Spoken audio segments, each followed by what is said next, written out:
Hey everybody, Quest for Glory Gamer here, talking about the state of gaming as of today. Sorry,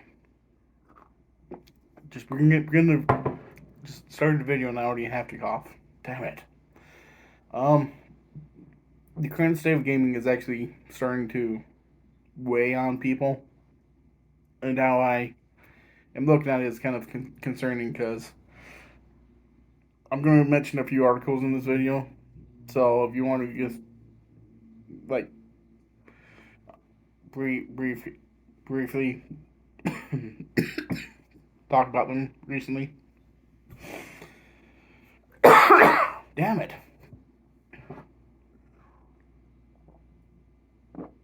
I won't drink you for a while. Okay. So, I'm going to mention a few articles.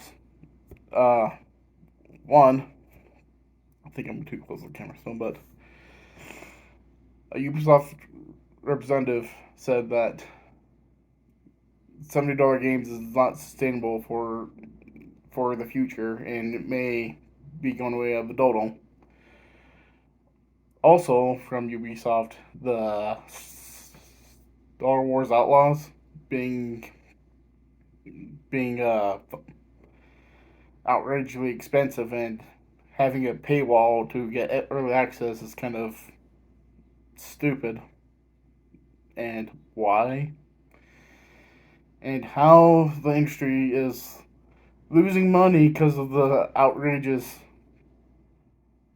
gaming budgets. Well, I don't know what this video is going to be titled, but the bubble is going to get bigger and bigger and bigger till it's not sustainable anymore, and it pops theoretically. There's going to be a point where we gamers, I'm a gamer, cannot buy games anymore because games are getting too expensive. Now I'm a child in the '90s. I have been there with where the N64 was with $100 games, some $100 games for the N64, and I remember some PS1 games were $65, and some people thought that was outrageous, but supposedly that the price has to increase because of due to costs. No, it's due to inflation on parts, and budget is getting out of control, and some people don't know how to budget correctly. And I don't know if that's the issue, but there's going to be a point where you're going to need a different revenue of earning revenue pretty much.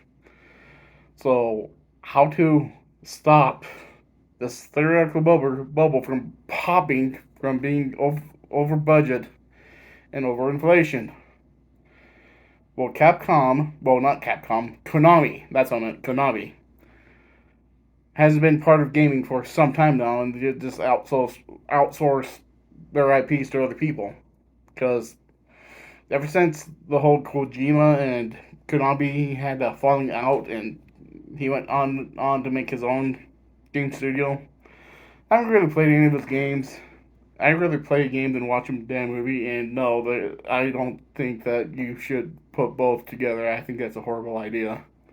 It's either pick one or the other. That's just my thing. But that's a totally different topic for another day. But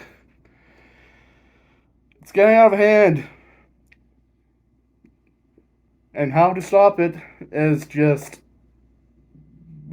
how to get different revenue through means. And I think Konami has how to phrase it, a different source of revenue, because they make pachinko machines and they're doing pretty all right. So I don't know why some video game companies can't use their IP to put, I don't know, gambling machines throughout the whole country or throughout other countries for other things. Like, would I be interested in putting $5 in a gambling machine that had Final Fantasy on it, or Legend of Zelda on it, or better yet, Kingdom Hearts on it? Yeah, I might be enticed to, but would I feel like I need to? No. But still, I think gambling machines or pachinko machines could actually benefit the gaming industry because of the how inflation has gotten so bad that gaming budgets are out of control.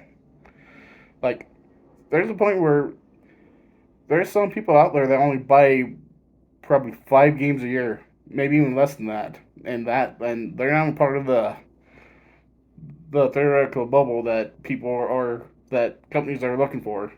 Because unless you're not the Call of Duty of the year or your latest EA game, you're not going to try to ask for for copies to be sold is just unreasonable.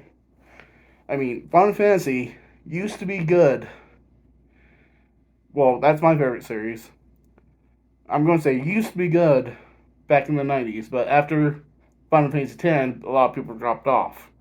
And I think that's where a lot of people dropped off after that because I still buy the games. I still try to support my favorite publisher, but at the same time, the quality is just not there.